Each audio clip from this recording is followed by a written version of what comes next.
Hi hello people, welcome back to our channel. మన ఛానల్ని ఎవరైనా సబ్స్క్రైబ్ చేయనట్లయితే ఖచ్చితంగా సబ్స్క్రైబ్ చేయండి. దాంతోపాటు చిన్న లైక్ చేయడం మాత్రం అస్సలు మర్చిపోకండి.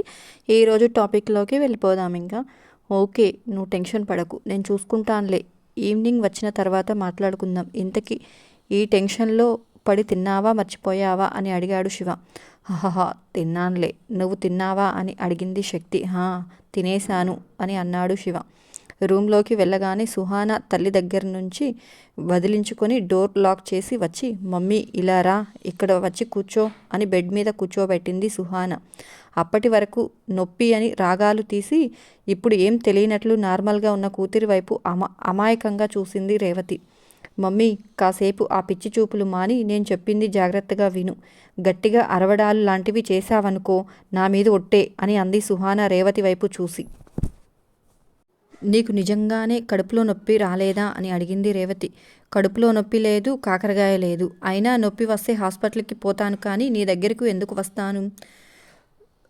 నువ్వేమన్నా డాక్టర్వా అని అడిగింది సుహాన వెటకారంగా. ఆ మాట విన్న రేవతి, మరి ఈ వేషాలు ఎందుకు అని అడిగింది. అబ్బా, నువ్వు నన్ను చెప్పనివ్వు మమ్మీ అని విరుసుకుంది సుహాన. సరే సరే చెప్పు అని అంది.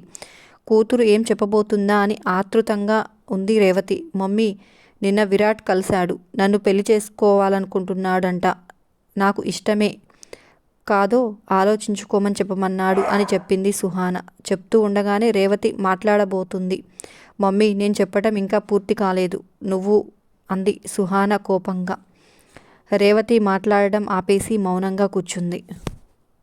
నేను బాగా ఆలోచించుకున్నాను, నేను కూడా విరాట్ని పెళ్లి చేసుకుందామని అనుకుంటున్నాను అని చెప్పి తల్లి వైపు చూసి, ఇప్పుడు మాట్లాడు అని అంది సుహాన. అసలు ఈ విరాట్ ఎవడే? ఈ పెళ్లి గోలేంటి? నిన్ను చదువుకోమని కాలేజీకి పంపిస్తే నువ్వు చేసే పనులు ఇవేనా? ఎందుకైనా హైదరాబాద్ రాకుండా ఇక్కడే ఉంటానని మొండి పట్టు పట్టావు అని అరవడం మొదలుపెట్టింది రేవతి. మమ్మీ, మెల్లిగా మాట్లాడు, నాకేం చెవుడు లేదు.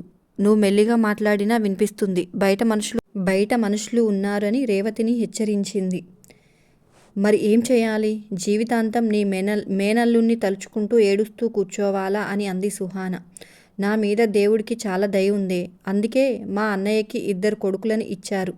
పెద్దవాడికి పెళ్ళైతేనేం, చిన్నవాడు ఉన్నాడుగా అని అంది రేవతి. మమ్మీ, నీకు కళ్ళు మెదడు పనిచేస్తున్నాయా, లేక కావాలనే ఇలా పిచ్చి పిచ్చిగా మాట్లాడుతున్నావా అని అడిగింది సుహాన. ఇప్పుడు నేనంత పిచ్చిగా ఏం మాట్లాడానే అని అడిగింది రేవతి. ఇప్పుడు మాట్లాడుతున్నవన్నీ పిచ్చి మాటలు కాక ఇంకేంటి మరి? చిన్నబావ ఆ ప్రియాని ప్రేమిస్తున్నాడు. వాళ్ళిద్దరూ అంత రాసుకొని పూసుకొని తిరుగుతుంటే నీకు కనిపించడం లేదా? లేక చూడాలని అనుకోవడం లేదా? చూడు మమ్మీ, ఇంకా చాలు నీ పుట్టింటి ప్రేమలు. ఒకదాన్ని తెచ్చుకున్నావు కదా, నన్ను వదిలేయి. వాళ్ళని ప్రేమించిన వాళ్ళని, వీళ్ళని ప్రేమించిన వాళ్ళని చేసుకునే ఓపిక ఓర్పు రెండూ లేవు. నాకు నచ్చి ప్రేమించే వాళ్ళు కావాలి. విరాట్ తనంతట తానే వచ్చి నన్ను చేసుకుంటానని వచ్చాడు. మీరే అంటారుగా, మనం వెళ్ళి అడిగిన దానికంటే మన దగ్గరకు వచ్చిన సంబంధాన్ని చేసుకుంటే సుఖపడతామని. అందుకే నేను విరాట్ని చేసుకోవాలని నిర్ణయించుకున్నాను అని చెప్పింది సుహాన. అసలు ఎవడే వీడు? వాడి కులం, గోత్రం, ఆస్తి, అంతస్తు, ఉద్యోగం, సద్యోగం ఇవేమీ కనుక్కోకుండానే చేసుకుంటా అనే నిర్ణయం తీసుకున్నాక ఏంటిది పెళ్ళంటే బొమ్మలాట అనుకుంటున్నావా?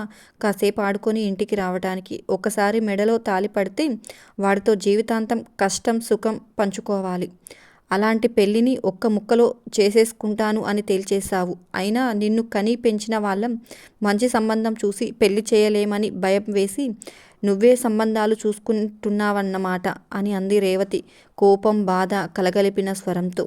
మమ్మీ, మినిస్టర్ కొడుకు కంటే మంచి సంబంధం తీసుకువస్తావా అని అడిగింది సుహాన. ఆ మాట వినగానే మినిస్టర్ కొడుకా అని అడిగింది రేవతి ఆశ్చర్యంగా. విరాట్ మినిస్టర్ జగదీశ్వర్ పెద్ద కొడుకు అని చెప్పింది సుహాన. ఆ మాట వినగానే రేవతి గుండెలు బాదుకుంటూ, అమ్మో వద్దే, వాళ్ళు నీ మీద ప్రేమతో చేసుకుంటాను అనడం లేదు. ఆ శక్తి చేసిన దానికి, తర్వాత మీ బావ చేసిన రచ్చకి, మా అమ్మ మీద పగతో నిన్ను చేసుకోవాలనుకుంటున్నారు. నిన్ను అడ్డం పెట్టుకొని వాళ్ళని తొక్కటానికి చూస్తున్నారు. పెళ్ళి లేదు, గిల్లి లేదు. ఇంకొకసారి వాళ్ళని కలిసావంటే కాళ్ళు విరగ్గొడతాను అని అంది రేవతి భయం కోపం కలగలిపిన గొంతులో. అప్పుడు నువ్వు చేసినవన్నీ నాకు తెలుసు. చూడు మమ్మీ, నాకు నా జీవితం ముఖ్యం. మిగిలిన వాళ్ళు ఎలా పోయినా నాకు సంబంధం లేదు. Virat public figure. నా మీద ప్రేమతో కాకపోయినా తన పాలిటిక్ కెరియర్ కోసమైనా నన్ను వదిలిపెట్టకుండా జీవితాంతం నాతోనే ఉంటాడు. సో నేను ఎప్పటికీ విరాట్ భార్యగానే ఉంటాను. ఇంకా ఆస్తి అంతస్తులు కులం గోత్రం సంగతి నీకు చెప్పలక్కర్లేదు అనుకుంటా. నా జీవితం అయితే సాఫీగా సాగిపోతుంది. ఆ తర్వాత వాళ్ళు ఎవరిని ఏం చేసుకుంటారో నాకు అనవసరం అని అంది సుహాన. ప్రేమ లేకుండా అయినా వాళ్ళ అండా లేకుండా చేసుకుంటే అతనికి భార్య అవుతావు కానీ సంతోషంగా ఉండలేవే అని కూతురికి నచ్చజెప్పటానికే ప్రయత్నించింది రేవతి. రేపు మీరు తెచ్చేవాడు మాత్రం నన్ను నెత్తిన పెట్టుకొని చూసుకుంటాడని ఏమన్నా గ్యారెంటీ ఉందా అని అడిగింది సుహాన. అది కాదే అంటూ రేవతి ఏదో చెప్పబోయింది. చూడు మమ్మీ, నీ వెనుక నీ ఇంట్లో ఏం జరుగుతున్నాయో నీకు తెలీదు. నీ మేనల్లుడు అతని పెళ్ళాం ఇద్దరూ కలిసి మీ మేనమామల దగ్గరికి చేరి వాళ్ళని అమ్మమ్మతో కలపటానికి ఏవేవో ప్లాన్లు వేస్తున్నారు. రేపో మాపో వీళ్ళు కలిసిపోయి కలిసుంటే కలదు సుఖం కమ్మని సంసారం అని అంటూ పాటలు పాడుకుంటూ ఉంటారు. తర్వాత నువ్వు నేను ఆ పాటకు పక్కన కూర్చొని తాళం వేయాల్సిందే అంతే. అంతకు మించి ఏం చేయలేము. నాకు అలా ఉండటం ఇష్టం లేదు మమ్మీ. నాకంటూ ఒక స్ట్రాంగ్ ఐడెంటిటీ కావాలి. మినిస్టర్ కోడలు అనిపించుకునే దానికంటే బలమైన గుర్తింపు ఏముంటుంది చెప్పు అని అంది సుహాన. సుహాన చెప్పింది విని ఆశ్చర్యపోయింది రేవతి. శివ, శక్తి మామయ్య వాళ్ళ దగ్గరకు వెళ్ళారా? ఇన్నాళ్ల తర్వాత ఎందుకు చేస్తున్నారు ఇవన్నీ అని ఆలోచించడం మొదలుపెట్టింది. అందరూ ఒకటైతే నలుగురిలో తను గొప్పగా ఉండాలి అంటే కూతుర్ని వాళ్ళకి ఇచ్చి చేయడమే మంచిది అనిపించుకుంది. సుహాన చెప్పిన కారణాలు కూడా రేవతి మెదడులోకి బాగా పనిచేయడం మొదలయ్యాయి. వాళ్ళు వీళ్ళు కొట్టుకొని చచ్చినా నా కూతురు సుఖపడుతుంది కదా అనే ఆలోచన రాగానే అయితే ఇప్పుడేమంటావు అని అడిగింది సుహాన వైపు చూసి. తల్లి తన రూట్లోకి వచ్చేసింది అని అర్థమై, నువ్వు రేపు ఒకసారి విరాట్తో మాట్లాడి అందర్నీ మా పెళ్ళికి నువ్వే ఒప్పించాలి అని చెప్పింది. వామ్మో, అది నా వల్ల కాదు. మా అమ్మ నన్ను చంపేస్తుంది అని అంది రేవతి భయపడుతూ. మమ్మీ, నువ్వు ఎక్కువ నటించకు. అమ్మమ్మ ముందు నువ్వు భయపడినట్లు నటిస్తావు. నీకు కావాల్సింది సాధించుకోవటానికి ఎక్కడి వరకైనా వెళ్తావు. అప్పుడే రాధా పెళ్లి చేయడం అమ్మమ్మకి ఇష్టం లేదు. కానీ నువ్వు ఏడ్చి మొత్తుకొని నానా మాటలు అని పెళ్ళికి ఒప్పుకునేలా చేశావు. అలాగే ఇప్పుడు కూడా చేసి నా పెళ్ళి జరిపించు అని అంది సుహాన. నీ తెలివి తెల్లారినట్లే ఉంది. ఇవేనా నీ తెలివితేటలు? అన్నయ్యకి రాధాకి పెళ్లి చేయాలి అనేది అందరూ చిన్నప్పటి నుంచి అనుకునేదే. అది అమ్మమ్మ నిర్ణయం. నేను గొడవ చేశానని చేయలేదు. ఇప్పటికైనా చేయాల్సిందే కదా. అదేదో 2 ఏళ్ల ముందు అవుతుందిలే అని సరిపెట్టుకుంది.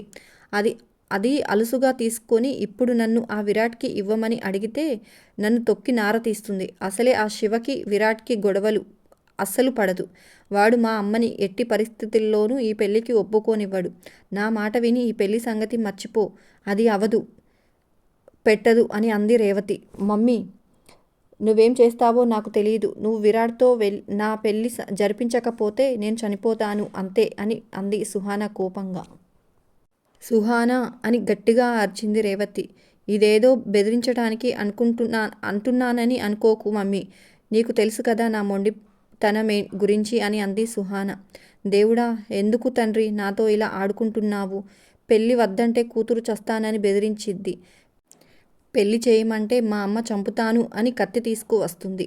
వీళ్ళ మధ్య నేను ఆడకత్తెరలో పోక చెక్కలాగా అయిపోతాను. ఇంక నన్ను నువ్వే కాపాడాలి స్వామి అని దేవుడికి దండం పెట్టుకుంటుంది రేవతి. శివ సాయంత్రం కాలేజీకి వెళ్ళి శక్తిని తీసుకుని ఇంటికి బయలుదేరాడు. శివ, అది ఎందుకు వచ్చిందో ఏమన్నా తెలిసిందా అని అడిగింది శక్తి. లేదే, వచ్చిన దగ్గర నుంచి రూమ్లోనే ఉంది. బయటకు రానే రాలేదు. కానీ అత్తయ్య బిహేవియర్లో ఏదో తేడా కొడుతుందే. భయంగా బిత్తర చూపులు చూస్తుంది అని అన్నాడు శివ. అదిగో శివ, నేను చెప్తూనే ఉన్నాను. ఇదేదో మన కొంప ముంచే పనిలోనే ఉంది బాబు. అదేదో త్వరగా తెలుసుకో, లేదంటే అందరం మునిగిపోతాం అని అంది శక్తి. అబ్బా, నువ్వేంటే దాన్ని నరసింహ సినిమాలో రమ్యకృష్ణ లెవెల్లో ఊహించుకుంటున్నావు. నిజంగా దానికి అంత సీన్ ఉందంటావా అని అడిగాడు శివ. అది అనకుండ్రా బాబు, దాని సంగతి నీకు తెలియదు. ఒట్టి పరురాలు శివ, దాని కోరికలు తీరడానికి మనల్ని బలి చేస్తుంది అని అంది శక్తి సుహాన కంత్రితనాన్ని తలుచుకొని. అందాక వస్తే మనం చూస్తూ కూర్చుంటామా ఏంటి? శివతాండవం చేసేయము అని అన్నాడు శివ. అంతదాకా తెచ్చుకోవటం ఎందుకు? ముందే కాస్త అప్రమత్తంగా ఉంటే సరిపోతుంది కదా అని అంది శక్తి. సరే, రేపటి నుంచి దాని మీద ఒక కన్ను వేసి ఉంచుదాం అన్నాడు శివ. రేపటి నుంచి కాదు, ఈ రోజు నుంచే అని అంది శక్తి శివ భుజం మీద తలవాల్చి. శివ తన తల వాల్చిన శక్తి తలకు ఆనించి, అలాగే శివాంగి, ఈ శివతో ఉండి ఉండి నువ్వు కూడా షార్పు అయిపోయావు తెలుసా అని అన్నాడు నవ్వుతూ. శక్తి కూడా చిన్నగా నవ్వి, వెంటనే పొద్దున శివ చేసిన గందరగోళం గుర్తుకు వచ్చింది. ఓయ్, ఎందుకు కొడుతున్నావు అని అన్నాడు శివ. కొట్టడం కాదు, పీక నొక్కెయ్యాలి అని అంది గొంతు పట్టుకుని. నీ అల్లరికి హద్దు పద్దు లేదా? పాపం వరుణ్, ఒక్క షర్టు కోసం అంత చేస్తావా అని అంది శక్తి. మరి ఆ షర్ట్ అంటే నాకు చాలా ఇష్టమే అని అన్నాడు శివ. ఆ మాట వినగానే శక్తికి ఆ షర్ట్లోనే మొట్టమొదటిసారిగా శివని తను చూసిన విషయం గుర్తుకు వచ్చి మెల్లిగా బుగ్గల్లోకి సిగ్గు వచ్చి చేరింది. పీక నొక్కటానికి పెట్టిన చేతుల్ని మెల్లిగా నడుం చుట్టూ వేసి, ఆ షర్ట్ అంటే నాకు కూడా చాలా ఇష్టం. అయినా నేనే నీ పక్కన ఉన్నాను కదా, పాపం వదిలేస్తే సరిపోయేది అని అంది శక్తి శివ భుజం మీద తలపెట్టి. కదా, ఆ టైంలో వాడిని ఏడిపించాలి అనిపించింది, అందుకే ఇరికించేశాను అని అన్నాడు శివ నవ్వుతూ. ఇంతలో ఊరు దగ్గరకు రావడంతో శక్తి శివకి కొంచెం దూరంగా జరిగి కూర్చుంది. ఇంటికి వెళ్ళిన తర్వాత ఫ్రెష్ అయి సుహాన దగ్గరకు వెళ్ళింది శక్తి. సుహాన శక్తిని చూసి కూడా ఏం మాట్లాడకుండా బెడ్ మీద కాళ్ళు చాపుకొని కూర్చొని ఉంది. పక్కనే ఉన్న చైర్ని లాక్కొని అందులో కూర్చుంటూ, ఏంటే ఈ మధ్య బండరాయిలకు కూడా కడుపులో నొప్పులు, కాళ్ళకి నొప్పులు వస్తున్నాయంట, వినడానికి వింతగాను విచిత్రంగానూ లేదు అని అడిగింది సుహాన అని శక్తి కళ్ళల్లోకి సూటిగా చూస్తూ. ఈ విషయం తెలుసుకోవటానికి వచ్చావా?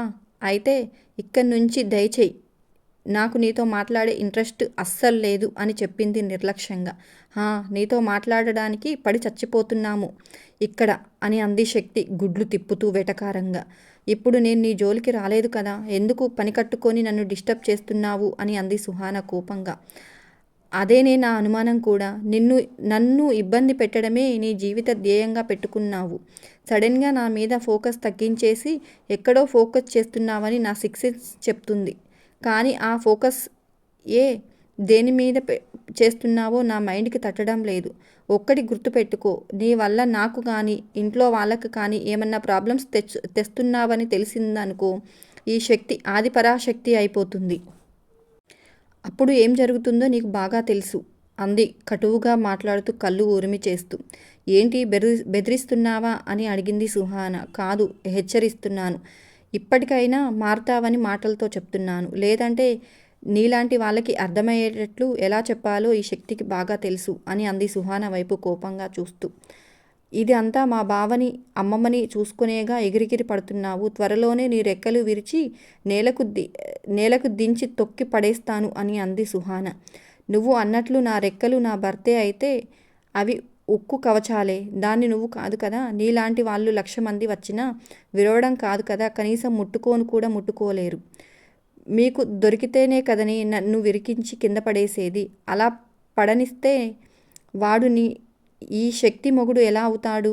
అక్కడ ఉంది శివకుమార్. ఒక్కసారి పంచి పడితే పగిలిపోతుంది. కావాలంటే ఆయనతో దెబ్బలు తిన్న వాడిని ఎవరినన్నా కలిసి అడిగి తెలుసుకో, శివ కొడితే ఎలా ఉంటుందో అని అంది శక్తి గంభీరంగా.